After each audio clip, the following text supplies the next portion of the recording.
अस्सलाम वालेकुम नाजरीन, welcome to another episode of debate at 8। मैं हूं हुमैर अनवर। और नाजरीन, अगर देखा जाए तो इस वक्त इस्लामी जमहूरिया पाकिस्तान में कोई हुकूमत एग्जिस्ट नहीं करती।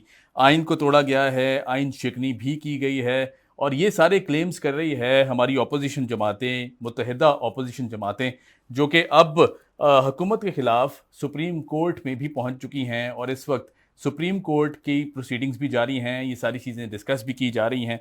और ये भी कहा गया कि सिविल मार्शल लॉ भी लगा दिया गया है मुल्क में।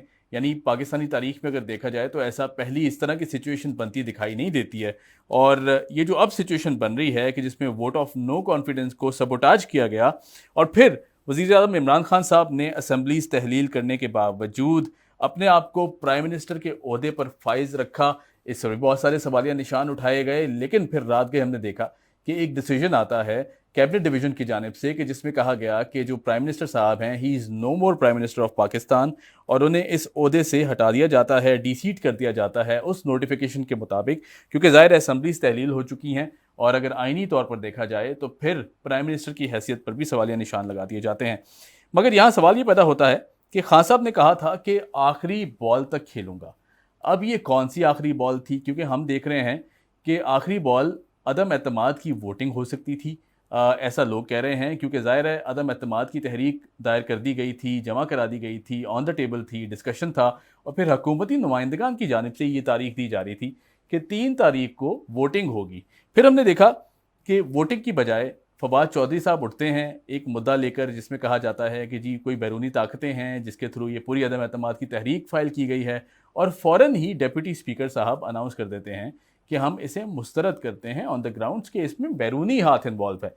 अब ये जो सारी सिचुएशन पैदा होती है, इसमें साफ जाहिर है और साफ दिखाई दे रहा है कि खान साहब उस आखिरी बॉल तक नहीं जा सके, और पहले ही इनिंग्स को डिक्लेयर कर दिया गया है। अब ये बेस बनाई जा रही है, उस लेटर को बनाया जा रहा है बेस कि जिसके थ्रू फॉरेन एजेंडे के तहत ये पूरी अदम एतमाद की तहरीक लाई गई। लेकिन सवाल ये पैदा होता है यहाँ पर कि अगर अदम एतमाद की तहरीक फॉरेन एजेंडा पर लाई गई है, तो अगर आइन के मुताबिक देखा जाए तो अदम एतमाद किसी भी अपोजिशन पार्टी का ये राइट है कि वो हुकूमत को चैलेंज कर सकती है और वज़ीर आज़म को चैलेंज कर सकती है अगर उनके पास क्लियर मेजॉरिटी ना रहे। जबकि हमने देखा कि कल जब स्पीकर डिप्टी स्पीकर उठकर गए तो उसके बाद अयाज सादिक ने आके उससे चेयर किया इजलास को, और पूरे नंबर्स उन्होंने शो किए, बाकायदा वोटिंग हुई है और 190 से ज़ायद नंबर्स जो हैं वो दिखाए गए हैं ऑन द फ्लोर। फिर ये क्या हुआ है अचानक कि ऐसे क्लेम्स आना शुरू हो जाते हैं कि खुद ही ये सारी सिचुएशन डेवलप की जाती है और हुकूमत अपने आप को ही गिराकर उन सारे क्लेम्स को सच दिखाती है। क्योंकि पहले तो ये कहा जा रहा था कि बैरूनी साजिश इन्वॉल्व है, और बैरूनी साजिश ये चाहती है कि हुकूमत को घर भेज दिया जाए, टॉपल कर दिया जाए। तो अब इन सारे क्लेम्स को अगर सच कर दिखाया हुकूमत ने खुद ही, और असम्बलीज डिज़ोल्व कर दी हैं, हुकूमत खुद ही घर चली गई है, तो क्या अब ये जो बैरूनी साजिश थी जो हुकूमत गिराना चाहती थी, क्या इसके क्लेम्स सही नहीं होते दिखाई देते? ये भी एक बहुत बड़ा सवाल है जो अब आवाम कर रही है, और यकीनन आवाम को इन सारे सवालात के जवाब चाहिए। नाज़रीन, फिर जो रास्ता अपनाया गया है, क्योंकि पीटीआई की जानिब से ये जो रास्ता अपनाया गया है, क्या ये गैर आइनी है? ये भी एक सवाल है। और अगर ये गैर आइनी है तो फिर एक सिविल हुकूमत इस तरह का स्टेप कैसे ले सकती है, और किस तरह आइन के ख़िलाफ़ जाकर ये स्टेप लिया जा सकता है? ये भी बहुत तशवीश पैदा कर रहा है अवाम में। मगर अब सारी नज़रें जो है वो सुप्रीम कोर्ट ऑफ पाकिस्तान की जानिब से हैं, क्योंकि दोनों जमातें यानी अपोजिशन, मुत्तहिदा अपोजिशन और फिर पीटीआई, दोनों जो हरीफ हैं, ये दोनों सुप्रीम कोर्ट पहुंच चुके हैं, पिटीशन भी दायर कर दिए गए हैं, आज समाअत भी हो रही है, और यकीनन बहुत जल्द कोई फ़ैसला भी आ जाएगा। क्योंकि ज़ाहिर है जब तक ये फ़ैसला आएगा तब तक ये सिचुएशन जो है इसी तरह हैंग करती रहेगी, और क्लैरिटी नहीं आएगी कि क्या ये सेशन नलिफाई हो जाता है पार्लियामेंट का, या फिर पार्लियामेंट वहीं मौजूद है, असम्बलीज़ भी वहीं मौजूद हैं, और फिर वोट ऑफ नो कॉन्फिडेंस दोबारा किया जाएगा या नहीं किया जाएगा। ये भी अदालती फ़ैसले के बाद ही कुछ बताया जा सकता है। मगर फ़िलहाल जो सिचुएशन पैदा हुई भी है उसमें दोनों तरफ से एक दूसरे पर बातें की जा रही हैं, एक दूसरे पर इल्ज़ामात लगाए जा रहे हैं। अपोजिशन कहती है कि गैर आइनी अमल है, और हुकूमती अरकान कह रहे हैं कि बिल्कुल आइन के मुताबिक फ़ैसले किए गए हैं, और स्पीकर ऑफ द हाउस ने ये मुस्तरद किया, पीएम साहब ने असम्बलीज डिज़ोल्व की, बिल्कुल आइनी तरीका है। इस सारी सूरत हाल पर बात कर लेते हैं। हमें ज्वाइन किया है जस्टिस रिटायर्ड शाइक उस्मानी साहब ने। सर, कैसे हैं आप? Very well, thank you.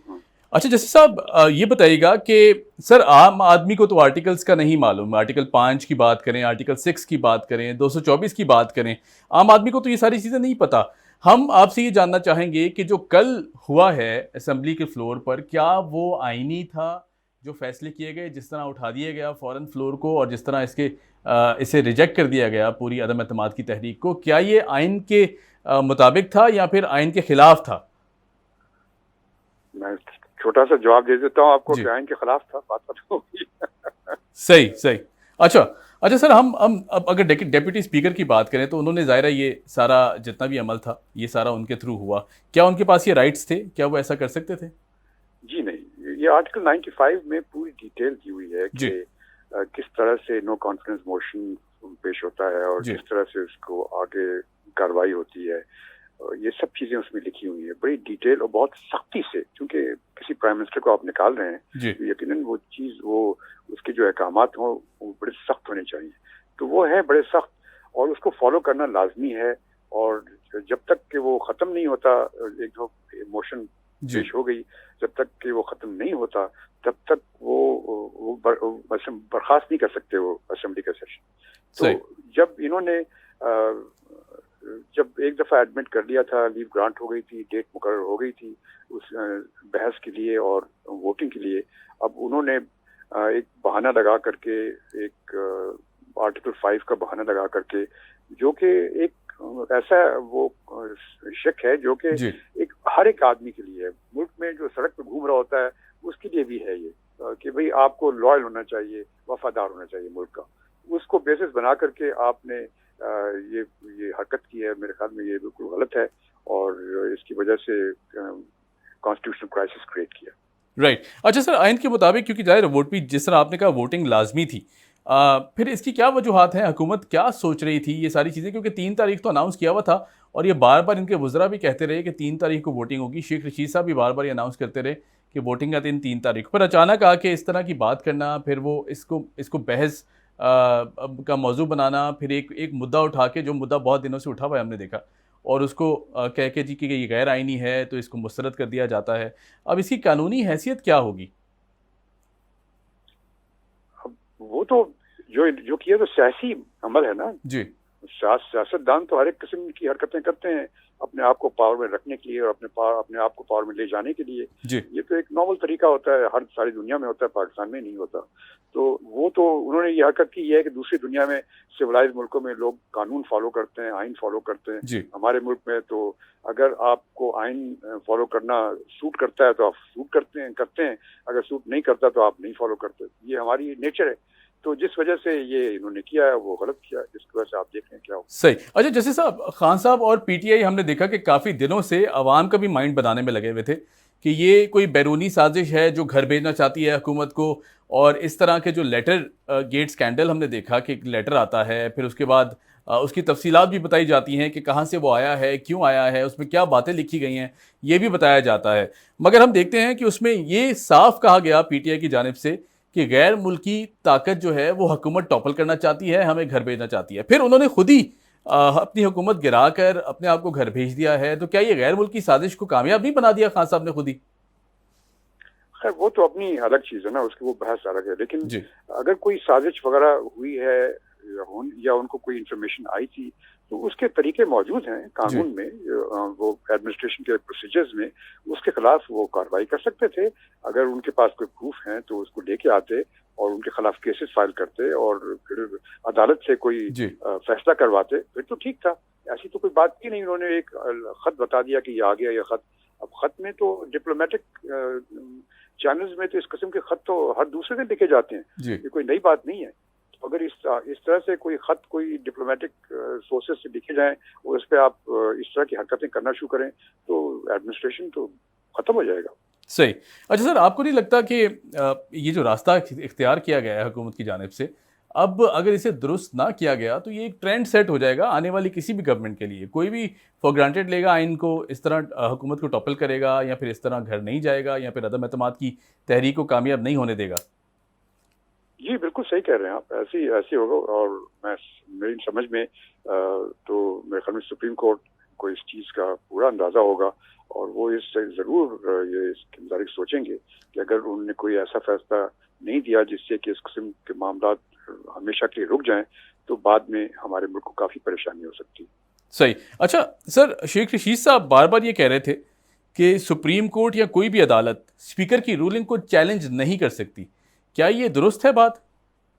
देखिए, शेख रशीद साहब को तो कानून की कोई नॉलेज नहीं है, जी। वो तो एक सियासी आदमी है और वो तो उनको क्या मालूम कि आर्टिकल 69 क्या है। आर्टिकल 69 तो सिर्फ प्रोसीजरल मैटर्स के लिए है जी। कि जो प्रोसीजरल मैटर्स हैं कोर्ट के, उसकी वजह से उसकी बिना पर आप चैलेंज नहीं कर सकते कोई डिसीजन स्पीकर का। सही। लेकिन जो अगर वो स्पीकर कोई गैर कानूनी बात करता है, गैर आईनी बात करता है, तो उस सूरत में सुप्रीम कोर्ट को हमेशा अथॉरिटी होती है कि इंटरफेयर करे। सही। अच्छा सर, एक एक और सवाल है जो मैं समझना चाहूँगा। क्या एक ऐसा वज़ीर आज़म कि जिसके खिलाफ अदम एतमाद सबमिट करा चुकी है, उस ऑन द टेबल है, डिस्कशन हो चुकी है या हो रही है, क्या वो सदर को एडवाइस भेज सकते हैं कि असम्बलीज डिसॉल्व कर दी जाएं? फिर जिस तरह जो तरीक़ाकार अपनाया गया, क्या ऐसा मुमकिन था अगर कानूनी रास्तों की बात करें? ये तो आइन में है कि अगर एक दफ़ा किसी प्राइम मिनिस्टर के खिलाफ एक मोशन पेश हो गया असेंबली में, नो कॉन्फिडेंस मोशन, तो फिर उसका हक खत्म हो जाता है कि वो असेंबली को डिसॉल्व कर सके। Right, right. ठीक है। अच्छा, अगर सदर साहब की बात करें तो उन्होंने आर्टिकल 224 का हवाला दिया। उन्होंने कहा जी, एक तरफ कहा जाता है कि ऑपोजिशन से मुशावरत की जाए। खान साहब को वो कह रहे हैं कि केयर टेकर प्राइम मिनिस्टर के लिए मुशावरत करें। दूसरी तरफ हम देख रहे हैं कि वो कह रहे हैं कि खान साहब जब तक वज़ीर आज़म रह सकते हैं, जब तक केयर टेकर गवर्नमेंट नहीं आती। क्या ये भी कानूनी हैसियत इसकी क्या है और क्या ये दुरुस्त है? वो तो ये समझते हैं कि उन्होंने जो डिसमिसल किया है, वो असेंबली को जो डिसॉल्व किया है, वो सही किया है। वो तो इस नजरिए से देख रहे हैं ना। अगर असेंबली सही तरीके से डिसॉल्व होती है तो आर्टिकल 224 लागू होता है, जिसमें कि फिर केयर टेकर गवर्नमेंट शुरू बनाई जाती है और फिर 3 महीने के अंदर अंदर इलेक्शंस होती हैं। सही। अच्छा सर, मौजूदा सूरत हाल में कौन सा आर्टिकल लागू होता है? क्योंकि अगर 224 लागू नहीं होता है और फिर जिस तरह ये सारा प्रोसेस किया गया है, इस पे कौन सा आर्टिकल लागू होता है आइन के मुताबिक? कोई आर्टिकल नहीं, बिकॉज सारा कॉन्स्टिट्यूशनली गलत है जी। इसमें तो कोई किसी आर्टिकल की जरूरत ही नहीं है। ये तो बिल्कुल सेट असाइड होना चाहिए ऑर्डर, उसका जो स्पीकर का ऑर्डर है। आप वो देखें सुप्रीम कोर्ट क्या फैसला करती है। सही। अच्छा, सुप्रीम कोर्ट की अगर सर बात करें तो अदालत भी काफ़ी नाराज़ दिखाई दी, क्योंकि जब कहा गया कि किसी को कोई एतराज़ात हैं, चीफ जस्टिस साहब ने कहा तो हम उठ जाते हैं यहाँ से। अब दूसरी तरफ अगर देखें तो हुकूमत ये क्लेम करती है कि अपोजिशन इन्फ्लुएंस कर रही है, लेकिन बज़ाहिर तौर पर देखा जा रहा है कि हुकूमत के इस रवैये से अदालत भी नाराज़ है। नहीं, नाराज की बात नहीं है यहाँ पर। यहाँ पे तो उन्होंने, हर एक का हक होता है, वो कहता है कि जी मुझे लार्जर बेंच चाहिए। ठीक है, हर रोज लोग कहते रहते हैं, लेकिन वो फैसला कि होनी चाहिए ना चाहिए, ये चीफ जस्टिस का प्रोरोगेटिव है, वो अपनी डिस्कशन है, वो जो करे। बहुत शुक्रिया। जस्टिस रिटायर्ड शाइक उस्मानी साहब हमारे साथ मौजूद थे। Thank you so much for joining us. और जस्टिस साहब कह रहे थे कि ये जो रास्ता अपनाया गया है ये गैर आइनी है और आइन के मुताबिक बिल्कुल जो चीज़ें होनी चाहिए थी वो नहीं की गई। हुकूमत के की जानिब से भी जो स्टेप्स लेने चाहिए थे, जिस तरह वोटिंग होनी चाहिए थी टाइम पर, वो नहीं कराई गई। और जिस तरह ये पूरा प्रोसेस किया गया है थ्रू डेप्यूटी स्पीकर, ये भी गैर आइनी है। अब इस सारी सूरत हाल में एक बात ये भी सामने आती है कि अगर खान साहब को कैबिनेट डिवीज़न की जानिब से ये लेटर जारी कर दिया गया है और उन्हें डी-सीट कर दिया गया है और उसमें साफ लिखा हुआ है कि विद इमीडिएट इफेक्ट, तो फिर खान साहब अपने नाम के साथ वज़ीर आज़म क्या लगा सकते हैं? क्या अभी भी पीएम का जो ऑफिस है उसे रिटेन कर सकते हैं, उसमें बैठ सकते हैं, उस तरह के फैसले कर सकते हैं? जबकि अदालत भी कह चुकी है कि सदर पाकिस्तान से और वज़ीर आज़म पाकिस्तान की तरफ से कोई भी बात होती है, कोई भी फैसला आता है तो वह अदालत से मशरूत होगा। ये भी बहुत क्लियरली अदालत ने बता दिया है, सुप्रीम कोर्ट ऑफ पाकिस्तान ने बता दिया है।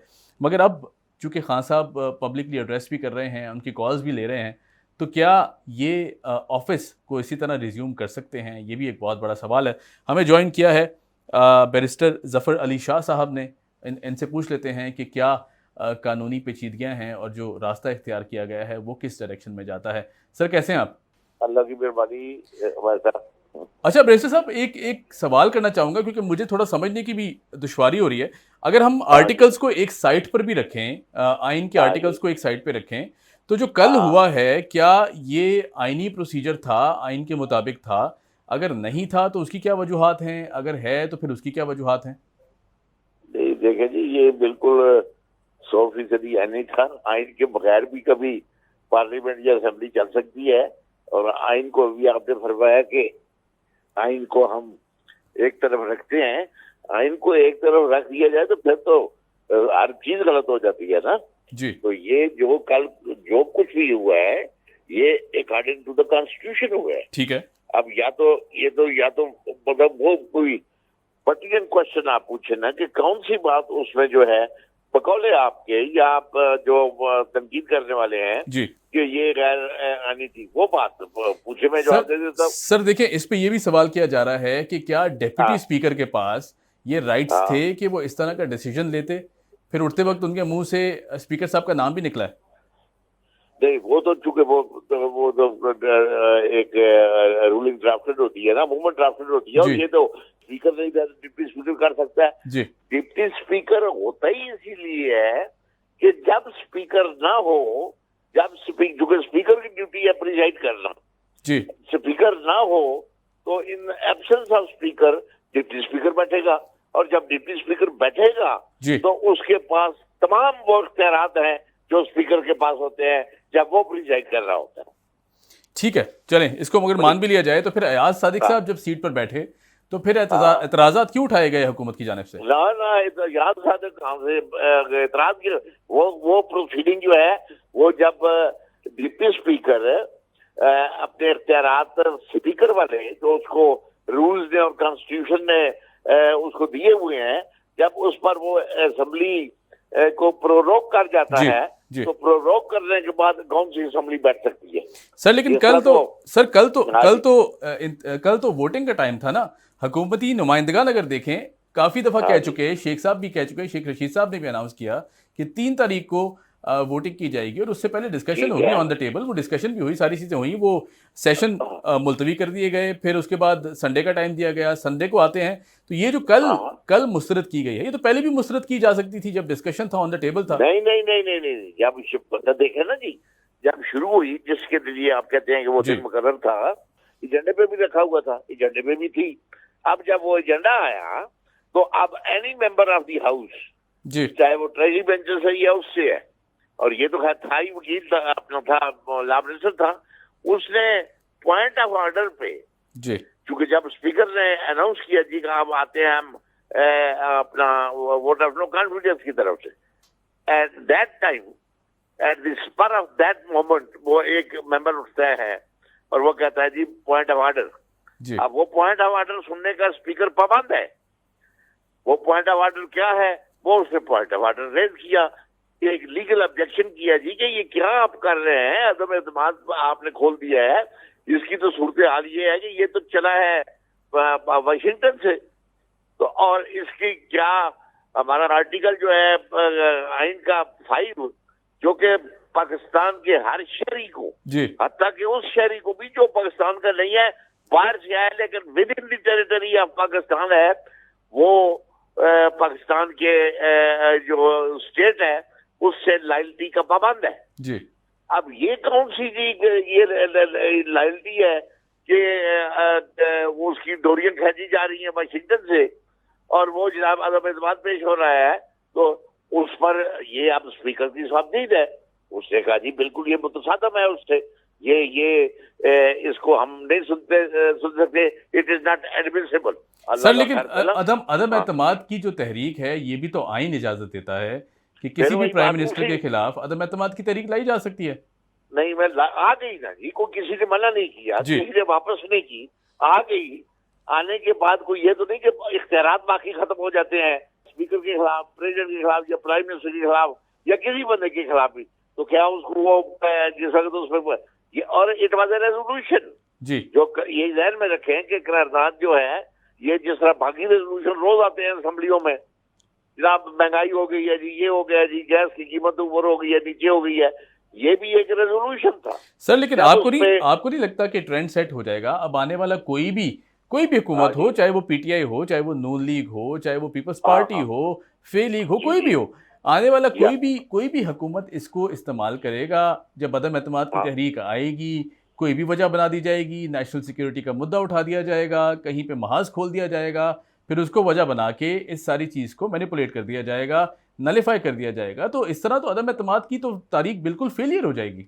नहीं, ऐसी बात नहीं। ये इसका अगर ये ऐसी बात है तो ये भी हाउस देखेगा, असेंबली देखेगी, आइन देखेगा कि इसको अगर इसमें कोई जिस तरह आप अप्रीहेंशन दायर कर रहे हैं कि अगर कोई बात, हालांकि ऐसी कोई बात नहीं है, ये कतन को है। अब आने वाली मुस्तकबिल में किसी बात को देखकर तो जो करंट आपके सामने और आपके मुंह के सामने एक प्रोसीडिंग हो रही है, तो क्या उसको इलीगली जाने दे? सही, ये नहीं हो सकता। ठीक है, पॉइंट वेल टेकन। अच्छा सर, एक बात और मैं पूछना चाहूंगा कि शेख रशीद साहब बार बार ये कहते रहे और फिर उन्होंने क्लियरली ये स्टेटमेंट दी कि सुप्रीम कोर्ट या कोई भी अदालत जो स्पीकर की रूलिंग है उसे चैलेंज नहीं कर सकती। क्या ये दुरुस्त बात है? ये बिल्कुल, ये आइन में लिखा हुआ है जी, आइन में लिखा हुआ है कि एक ruling of the speaker, proceeding of the assembly, वो चैलेंज नहीं हो सकती। ये किसी का, ये अगर ये कर दी जाती है, इजाजत दे दी जाती है इसकी, और कैटेगरिकली इसकी पाबंदी ना होती, तो ये तो सुप्रीम कोर्ट में, सुप्रीम कोर्ट कह रहा हूँ, पार्लियामेंट में कि रोजाना प्रोसीडिंग जो है इस पर कोई ना कोई अदालत उस पर कागजात ले लेती। ठीक है, लेकिन वो इसीलिए पाबंदी है कि ये एक सुप्रीम अदारा है जी। इस अदारे की प्रोसीडिंग पर कोई कागजात नहीं ले सकती अदालत, ना उसकी कार्रवाई को चैलेंज किया जाता। ठीक है। अच्छा सर, एक सवाल ये है कि खान साहब और पीटीआई काफ़ी दिनों से जिस चीज़ को बेस बनाते रहे, कहते रहे जी लेटर आया है, धमकी आई है, फिर उसके बाद मुल्क का नाम भी बताया गया, फिर उस एम्बेसडर का नाम भी डिस्क्लोज कर दिया गया है कि जिस तरफ से ये लेटर आया है, फिर कहा गया जी मरासला है और ये वो मिनट्स ऑफ द मीटिंग्स हैं कि जो बातें वहाँ हुई वो हमें लिखी गई हैं यहाँ पर। चलें, अगर इसको मान भी लिया जाता है, फिर कहा यह गया कि जी गैर मुल्की साजिश है, हमें घर भेजना चाहती है, हम हुकूमत को गिराना चाहती है, टॉपल करना चाहती है। फिर खान साहब खुद ही हुकूमत को टॉपल करते हैं, असेंबलीज डिसॉल्व करते हैं, खुद घर चले जाते हैं, और फिर क्या ये वो आलमी साजिश को कामयाब नहीं बनाया खान साहब ने खुद ही? नहीं जी, ये जो है ये एक कॉन्स्टिट्यूशनल प्रोसीजर है, और अगर कॉन्स्पिरेसी के तहत आप किसी के खिलाफ वोट ऑफ नो कॉन्फिडेंस पास करवा के बाहर बैठकर अपनी दौलत के जोर पे या अपनी ताकत के जोर पे कोई दूसरा सॉवरेन कंट्री, मेरे ख्याल में तो ये जो है इसका अक़वाम मुत्तहिदा का चार्टर जो है, ये उसकी भी खबरदारी है। ठीक है, यानी एक दूसरे सॉवरेन कंट्री को कतन ये राइट नहीं है किसी ने दिया कि वो साथ वाले हमसाये मुल्क में या किसी भी दूसरे सॉवरेन कंट्री में उसके अंदरूनी मामलात में वो मुदाखलत करे। राइट, ठीक है, ये बात सही। अच्छा सर, मैं एक और सवाल पूछना चाहूँगा, वो ये है कि अगर फ़र्ज़ करें कि अदालत फ़ैसला दे देती है लेकिन ताख़ीर से देती है, क्योंकि ज़ाहिर है फ़ैसला तो आना है, लेकिन अगर ताख़ीर हो जाती है तो फिर ये जो सारा प्रोसेस हुआ है ये कहाँ जाएगा? और अगर अपोजिशन के हक़ में फ़ैसला आ जाता है तो फिर, क्योंकि टाइम तो निकल चुका होगा, वक्त तो निकल चुका होगा, फिर क्या प्रोसीडिंग्स होंगी आगे? ये तो फिर ये तो इसीलिए पाबंदी लगाई गई है। अब आप आ गए उस नुक्ते पे जी, यानी इसीलिए पाबंदी लगाई गई है कि कोई इस कोर्ट जो है या कोई भी अदारा जो है वो किसी जगह पर भी प्रोसीडिंग जो है पार्लियामेंट की उसकी चैलेंज नहीं कर दिया जाता। इसी वजह से जो अब आपने खुद बयान कर दी है जी, कि अगर वो कोई और अदारा अपनी ज्यूरिसडिक्शन इस्तेमाल करते हुए कोई उलट पुलट रूलिंग दे दे तो सारा वो तो सत्यानाश हो जाए। इसीलिए वो पहले ही आइन ने उस पर एम्बार्गो लगा दिया है कि भाई ये जो कार्रवाई अंदर हो रही है एक बड़े हाउस की, जो पार्लियामेंट की, जो डे टू डे कानून बनाती है या चलती है, जिस पर पूरा मुल्क चलता है, खबरदार इसके अंदर वाले मामलात में दखल ना देना जी। अब इसके बावजूद अगर वो दखल दे देता है तो वो तो ये, लेकिन आई डोंट थिंक, इसलिए तो हम कह रहे हैं जी कि ये, और अभी समाप्त भी शुरू हो जाए, ये आप वाली बात तो 4 दिन तक फैसला आ जाएगा, लेकिन मैं नहीं समझता, मुझे नहीं पता अदालत क्या करेगी, लेकिन मैं एक वकील की हैसियत से, एक सियासी कारकुन की हैसियत से मैं ये समझता हूँ कि ये अब जो है, और इस पर पहले फैसले भी हैं कि सुप्रीम कोर्ट जो है वो जो रूलिंग आई है उसको भी टच नहीं करे, और अब सिर्फ रूलिंग देते हुए आई ना, रूलिंग के बाद बहुत सारा काम हो गया है। उस अपना जो मोशन था उसको रद्द करने के बाद प्राइम मिनिस्टर की वो पावर जो उसको जब तक वो वोट ऑफ नो कॉन्फिडेंस का मोशन है जी वो पेंडिंग है या पड़ा हुआ है, तो वो उसके इख्तियारात जो है टू डिसॉल्व द असेंबली वो नहीं होते। राइट राइट और वो नहीं कर सका था। ठीक ये है। तभी किया है कि जब वो मोशन जो है नलीफाई हो गया है, वो ठीक है। डिसमिस हो गया। ठीक है वो बैरिस्टर साहब, dismiss हो- हाँ, बैरिस्टर ये साहब बात। Thank you so much for joining us. बहुत शुक्रिया। बैरिस्टर जफर अली शाह हमारे साथ मौजूद थे और अब ये बातें की जा रही हैं जिस तरह बैरिस्टर साहब कह रहे थे कि इनका मौका बिल्कुल डिफरेंट था, क्योंकि ये कह रहे थे कि जी जितने भी रास्ते इख्तियार किए गए हैं वो पूरे आइन के मुताबिक थे और जिस तरह की प्रोसीडिंग्स हुई हैं ये बिल्कुल गैर आइनी नहीं थी। लेकिन बहरहाल एट लार्ज ये आवाज़ उठाई जा रही है कि अपोजिशन की जानिब से अब ज़ाहिर है सुप्रीम कोर्ट से रब्ता किया गया कि इस सिचुएशन को हैंडल किया जाए और इस पर कोई वर्डिक्ट सुनाया जाए, क्योंकि इस तरह की सिचुएशन अगर मज़ीद आने वाले टाइम में भी पैदा होती है तो फिर कन्फ्यूजन रहेगी हमेशा के लिए कि कोई भी प्राइम मिनिस्टर या कोई भी सदर पाकिस्तान इसको आकर नलिफाई कर सकता है, हुकूमत नहीं गिराई जा सकती, अदम एतमाद नहीं लाया जा सकता और फिर इस तरह असम्बलीज़ का तहलील कर देना, ये पूरा एक प्रोसेस क्या आइनी है या नहीं है, ये भी एक सवाल है जो सुप्रीम कोर्ट ऑफ पाकिस्तान की से पूछा गया है और यकीनन वहाँ से जो भी जवाब आएगा वो हतमी फ़ैसला माना जाएगा। और अपोजिशन ये कह चुकी है कि बहरहाल जो भी फ़ैसला आएगा अदालत की जानिब से वो हम उसका एहतराम करते हुए या तो इलेक्शंस पे उतर जाएंगी या फिर उस फैसले को मान लिया जाएगा जो भी फ़ैसला आएगा। दूसरी बात ये है कि ये भी बातें की जा रही हैं कि अपोजिशन NRO मांग रही है, तो ये भी एक बहुत बड़ा सवाल है कि NRO अपोजिशन मांग रही है या फिर कोई और मांग रहा है। ये भी आने वाला वक्त हमें बता देगा और यकीनन ये सारी सिचुएशन में क्लैरिटी बहुत ज़रूरी है, क्योंकि अगर इस सिचुएशन को इस तरफ क्लियर नहीं किया गया, इस दफ़ा क्लियर नहीं किया गया, तो आने वाला जो वक्त है वो बहुत मुश्किल हो जाएगा। मुझे दीजिए इजाज़त। Keep watching debate at 8। खुदा हाफ़िज़।